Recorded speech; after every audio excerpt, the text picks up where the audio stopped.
कोयटा से ताल्लुक़ रखने वाले डॉक्टर बिलाल शम्स से, जिन्होंने जर्मनी EADV में होने वाली कॉन्फ्रेंस में पाकिस्तान की नुमाइंदगी का एजाज़ अपने नाम किया है। तो यूरोपियन अकेडमी ऑफ डर्मेटोलॉजी और वेनरोलॉजी कॉन्फ्रेंस में शोबा सेहत और अद्वियात में होने वाली जिद्दत के हवाले से क्या इक़दाम उठाए जा रहे हैं, ये जानने के लिए इस वक्त हमारे साथ अवार्ड याफ्ता डर्मेटोलॉजिस्ट डॉक्टर बिलाल शम्स मौजूद हैं। अस्सलाम वालेकुम doctor Bilal, welcome to our show and congratulations कि आपको ये एजाज़ मिला है। वालेकुम अस्सलाम, thank you so much for inviting me to this very important morning show. अच्छा डॉक्टर साहब, बड़ा आपका जो है डर्मेटोलॉजिस्ट, फ़ौरन लोगों को ये याद आ जाता है, मुझे भी ये मसला है, मुझे भी ये इशू है। जब भी किसी डॉक्टर को देखते हैं तो वो सारी अपनी चीज़ें याद आ जाती हैं। सबसे पहले इस वक्त हम ये देखते हैं कि माहौलियात की आलूदगी में पाकिस्तान के मुख्तलिफ शहर कभी नंबर 1 पर हैं, कभी नंबर 2 पे हैं, कभी नंबर 3 में हैं। हमने तरक्की भी की है तो इसमें है, कैसे ख्याल रखना है सर? सबसे पहले तो ये बताइए।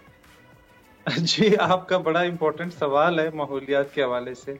और माहौलियात के हवाले से स्पेशली हम जब कहीं और से हो आते हैं और अपने आप को कंपेयर कर रहे होते हैं दूसरों से, तो फिर शदीद एक तरह से आप यूं कह लें कि हमें अफसोस भी होता है। और फिर हम यही सोच रहे होते हैं कि हमारी ये हालात हैं तो फिर हमारी आने वाली नस्लें बेचारी वो कैसे इन हालात के साथ मुकाबला कर सकेंगे। जर्मनी से वापस आने के बाद ज्यादा एहसास डॉक्टर साहब हो रहा होगा। जी बिल्कुल, जी बिल्कुल।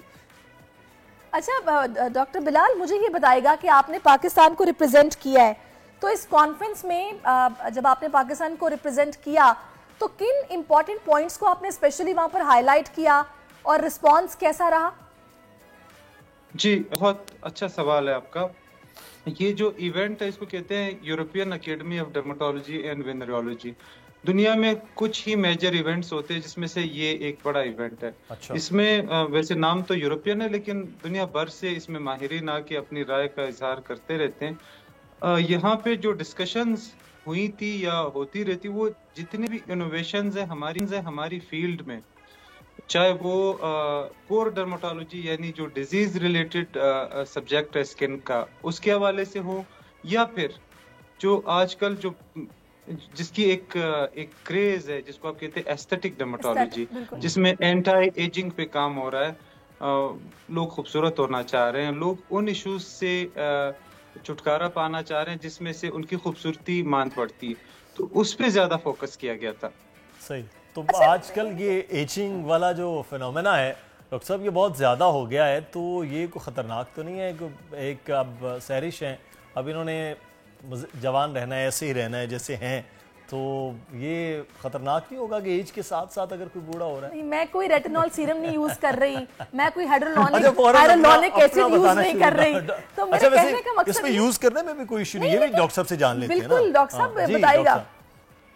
जी सहरिश, आप डिफेंसिव ना हो, आपका भी हक है जैसे दूसरों का हक होता है। एग्जैक्टली यही हम चाह रहे थे। एजिंग जो है ना, इसको हम सबको जो है ना, हमें इसको फेस करना पड़ता है। बेसिकली हम एजिंग को रोक तो नहीं सकते लेकिन स्लो डाउन कर सकते हैं काफी हद तक।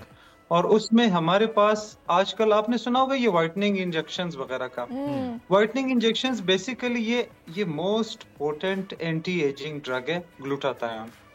पूरी दुनिया में ये यूज हो रहा है as a anti ageing drug, लेकिन हमारे यहाँ इसको व्हाइटनिंग के लिए यूज किया जा रहा है। सो व्हाइटनिंग, जब भी एजिंग की बात आएगी तो फिर ग्लूटाथायोन की बात आएगी, फिर विटामिन सी की बात आएगी, फिर बाकी चीजों की बात आएगी।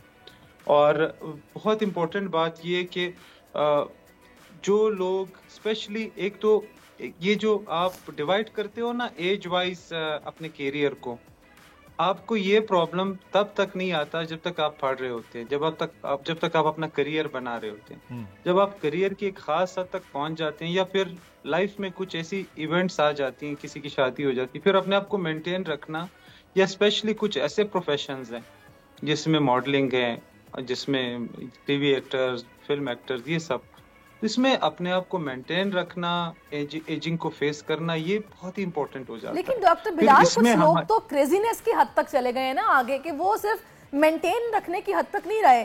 मतलब अब तो कुछ ऐसी सूरत हाल हो गई है कि सोशल मीडिया, आपको पता है, हर कोई उस पर एक्टिव है। बाकायदा हॉलीवुड की एक्ट्रेसेस की पिक्चर्स निकाल के औरतें कहती मुझे ऐसी ही शक्ल चाहिए। तो मेरा ख्याल है ये चीज तो बड़ी डेंजरस है, ये नहीं होनी चाहिए।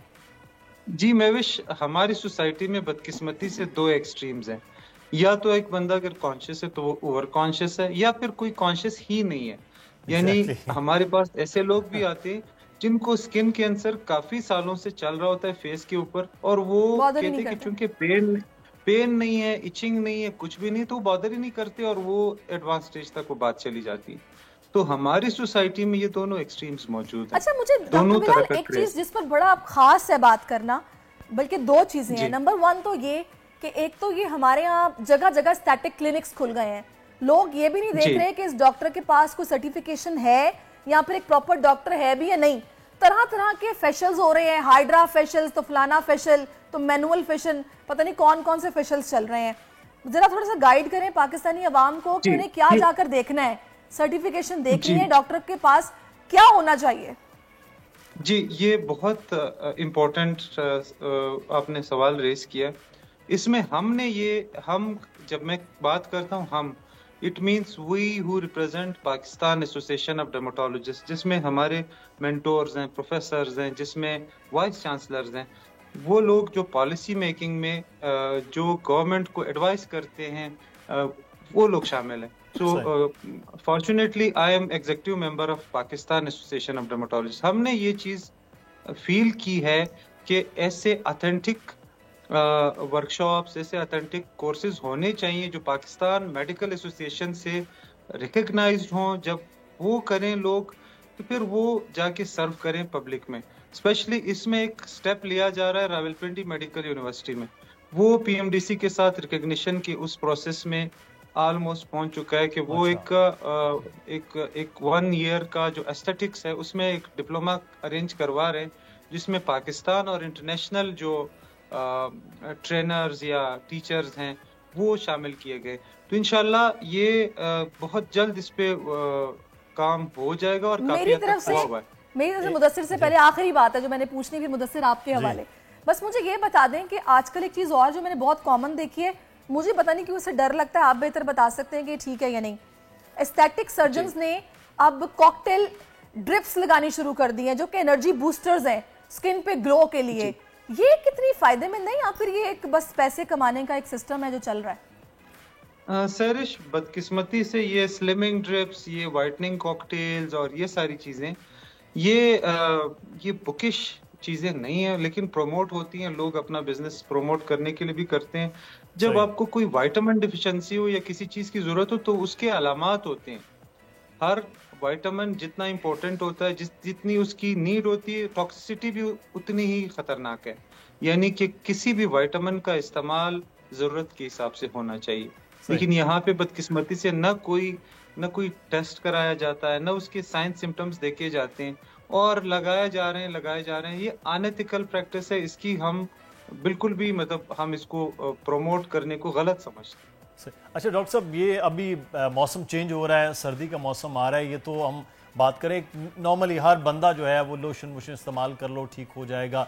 अब इसके साथ कुछ एरियाज़ में, जैसे स्पेशली आप कोयटा में अगर हैं तो वहाँ की सर्दी और तरह की है, इस्लामाबाद पंजाब में और तरह से रिएक्ट करते हैं सर्दी का। ये अब क्या करना है? इसके लिए भी डॉक्टर के पास जाना है कि मेरी जिल्द फट रही है, मेरी ये सिचुएशन हो रही है, करना क्या चाहिए? क्योंकि हम तो पैनाडोल खा के भी बुखार अपना ठीक करने वाली कौम है, तो इस छोटे से अमल के लिए हम कैसे डॉक्टरों के पास जाएं? बहुत अच्छा सवाल है। और सर्दियों के मौसम में अमूमन हमें बुलाया जाता है इन टॉपिक्स पे बात करने के लिए कि वो कौन से डिसऑर्डर्स हैं जो कि सर्दियों से फ्लेयर अप होते हैं, यानी कि कौन से मसाइल है और क्या एक आम आदमी कैसे अपना ख्याल रखे। तो एक जनरल रूल है कि ऑप्टिमम टेम्परेचर अपने आप का मेंटेन करना, चाहे वो इनडोर हो या आउटडोर हो, ये बेहतर रहेगा। अब एनर्जी क्राइसिस में ये भी मेंटेन करना एक बहुत बड़ा इशू है। एक जरूरी सवाल और एक अजीब बात मैं आपको बताऊं जो कि जिस पे ज्यादा फोकस नहीं किया जाता। हमारे पास बच्चे लाए जाते हैं, छोटे बच्चे, न्यूनेट्स, जो 1 साल या 1 साल से भी कम या उसी मतलब जिनको माएँ इतना गर्म रखती हैं सर्दियों में कि उनपे सर्दियों में गर्मी दाने निकल आते हैं। अच्छा सो ये भी एक अजीब हमें देखने को मिलता है। सर्दियों में बहुत सारे इश्यूज डिफरेंट होते हैं एज कम्पेयर टू गर्मियों के। और कोयटा तो हाई एल्टीट्यूड पे, यहाँ पे वैसे भी सर्दियाँ ज्यादा एक्सट्रीम पे होती है। तो अपने आप को गर्म रखना, एक सर्दियों से बचाना ज़्यादा इम्पोर्टेंट है, क्योंकि इसमें कुछ ऐसी बीमारियां स्पेशली एक्जिमा वगैरह ये फ्लेयर अप कर जाती हैं। स्पेशली बच्चों में एटॉपिक डर्माटाइटिस ये फ्लेयर अप होता है। तो सर्दियों का एक और इशू जो जिसमें हाथ पैर ठंडे होके नीले पड़ जाते हैं, उसकी उंगलियां, जिसको हम चिल ब्लेन कहते हैं। सही। इसमें मरीज जो है ना वो एक अपने आप को वो इस इशू को समझता नहीं और वो उसको ठंडे पानी में रखता है इस दर्द से बचने के लिए, वो और इशू को बढ़ा देता है। कुछ खवातीन हीटर के सामने बैठ जाती हैं और अपना जिल्द पका लेती हैं। अच्छा, वैसे डॉक्टर बिलाल एक बात है, वैसे आप बच्चों की भी बात कर रहे हैं, खवातीन की भी, और मैं जरा चाहूंगी उन खवातीन की भी बात करें जिनको चेहरे पर रगड़ा लगवाने का बड़ा शौक होता है कि मसाज करो, पूरा घंटा करो, मैं तुम्हें पैसे जितने कहोगे दूंगी, और मुंह लाल हो जाता है बकायदा स्किन जो है वो उससे डैमेज होती है। ये कितना डेंजरस है? आप बिल्कुल सही फरमा रही हैं। हमारे पास जब मसाज तो खैर आप नहीं कह सकते, मैं फेशियल की बात करूंगा, हाइड्रा फेशियल वगैरह, उसमें खवातीन का ये सवाल होता है, डॉक्टर साहब कितनी देर का होगा? जब आप उनको बताते हैं कि ऑलमोस्ट कोई 10 to 15 मिनट्स की थी, अच्छा इसमें ये तो मैंने देखा है ये तो बड़ा लंबा होता है। अब वो इतने लंबे ड्यूरेशन की डिमांड कर रही होती हैं कि आपकी जो आप वाली बात है कि वो इतना रगड़ा लगवाने की बल्कि वो फायदे से ज्यादा नुकसान पहुंचाने की बात है। अगर वो 10 से 15 मिनट का होगा तो वो तो कहेंगे ये डॉक्टर ही ठीक नहीं है, ये तो सही नहीं कर रहे हैं, ये टाइम नहीं लगा रहे, पैसे कम है, सर्विसेज जो है ज्यादा है। बहुत शुक्रिया डॉक्टर साहब, आपको दावत देंगे इंशाल्लाह फिर से, तो हम बात करेंगे कि सर्दियां जब आ रही हैं उसमें ख्याल कैसे करें। बहुत शुक्रिया डॉक्टर बिलाल आपका। सब्सक्राइब करें और बेल दबाएं ताकि कोई खबर रह न जाए।